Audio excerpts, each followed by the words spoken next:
Welcome back to the channel, everybody. So today I'm going to be doing a tech video on solid roller camshafts on the street. While solid roller camshafts have been proven time and time again to give maximum power, it comes at a price. And today we're going to talk about that price of admission and whether or not you're ready to step up from the hydraulic sticks to a solid roller. Stay tuned. While hydraulic roller cams have come a long ways in the past 20 years, this is actually a hydraulic roller cam that's going in my buddy Chris Reese's 351 Windsor. One of the main things that you need to ask yourself is, one, how high RPM are you willing to turn your engine? And you've got to be honest with that. Two, are you willing to put in the work if you decide to go to a solid roller, because a solid roller cam is going to require some maintenance.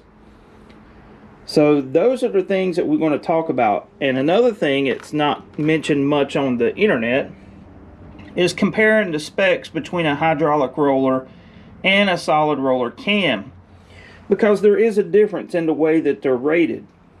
So that's what we're going to dive into, talk about rocker selection, push rod selection, because all of those things are very important when putting a solid roller cam in your motor. My rule of thumb for years have been, as far as solid roller versus hydraulic roller, is RPM based. If I'm going to be trying to turn the engine past 6,500 RPMs, to me that is the dividing point of where a hydraulic roller starts losing its appeal and a solid roller will start seeing major gains.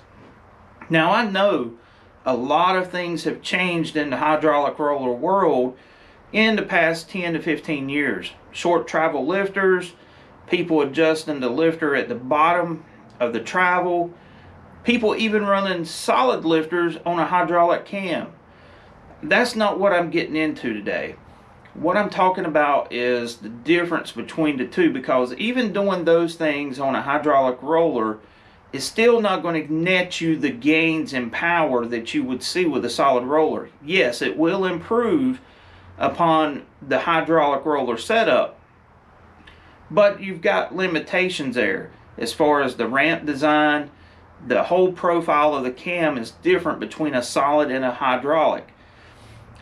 The camshaft that you put in your engine, dictates the power curve. The first thing that we need to talk about is how the camshafts are rated in duration.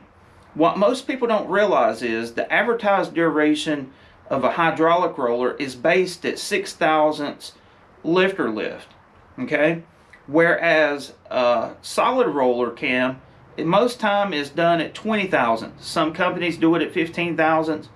Your mileage may vary, but there is a difference there. And so if you're taking a hydraulic roller camshaft out of your engine and you're replacing it with a solid roller cam, you're going to have to bump up the duration on the solid roller cam to have the same power curve as you did with the hydraulic roller.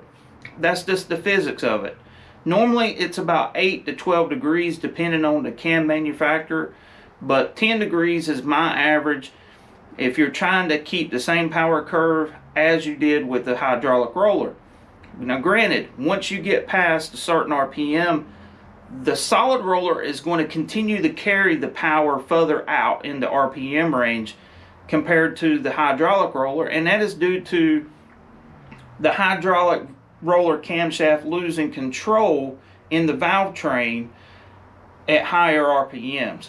So keep that in mind. If you're looking to create something, you're going to have to go bigger on your cam selection with a solid roller because of the lash ramps. Your lash should not change when you're driving.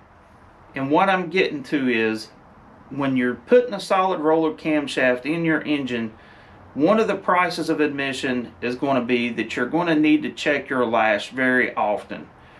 For me, on my 393 Windsor, I did it every 500 to 1,000 miles. That was to give me peace of mind and comfort knowing that I wasn't having a lifter go away. Why do you have lifters go away? It's simple. The roller in the lifter is riding on needle bearings most of the time. There are lifters out there that have bushed bronze roller bearings, if you want to call it a bearing, but it's actually a bushing, and they can withstand a lot more load and fatigue. But what happens is when you start seeing an increase in lash, that is your first warning sign that you need to dig deeper and inspect your roller lifters. Because if you start seeing the lash increase, that means that the wheel on this lifter, the foot could be starting to spread. There's a number of things that could be happening, and you can actually prevent the problem. So that's one of the things that you have to do, is constantly keep an eye on your lash settings to make sure that you're not having a roller go away. Valve train component selection is very, very, very important. Having a high quality rocker setup, such as this Jessel shaft mounted rocker, such as I'm using on Project Mixed Up Boss here, is very important. Using a high grade 7/16 stud mounted rocker, high quality with a girdle on top, can achieve the same thing. Valve springs is another critical area. You know, a lot of people think that it's just about the amount of seat force that you have, or over the nose poundage that you have. It's a little bit more complex than that. You've got to make sure that you have a spring that has the right resonant frequency that will actually go to the RPM that you're trying to get to. And that's involving the mass of the spring versus the spring rate of the spring itself. Okay, so that's how that's calculated. You really want a spring that has a high resonance frequency so that you keep your valve train out of valve surge. Another important aspect of picking a solid roller camshaft for a street application is making sure that you get one that doesn't have too aggressive of a low profile. This can get you into trouble, because all-out race engines who run for a short amount of time will have a completely different load profile than something that you're trying to drive thousands of miles on the street. Those camshafts on the all-out race engines, they will eat up valve springs like crazy. So what you have to do is pick a camshaft that has a higher number on the major intensity of the load profile. I know this might get a little controversial, because a lot of people don't believe in the major intensity and all of that, but I for one do. And what major intensity is the difference in duration between the 20 thousandths measured lift and the 50 thousandths lift. The spread.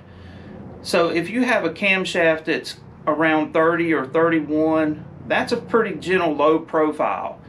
But difference between the advertised and the at 50 numbers. When you start getting really aggressive and you only see about a 26 or 27 degree split between the advertised and the at 50 numbers, you're going to get into problems, because the camshaft profile is really aggressive and it's going to eat up valve train components. So when dealing with major intensity, it's best to get in contact with the cam company that you're going to use to discuss whether or not they recommend running that profile on the street, because they may be able to put you in another profile that will be more suitable for what you're trying to do, versus something that will actually cause you nothing but headache and heartache down the road. One of the other areas that's critical in your solid roller setup is your push rods. This is one area where you can't go big enough. This is a 3/8 147th wall thickness with a 210 degree ball end for shaft rockers. You got to have something that is sturdy enough to not get into deflection.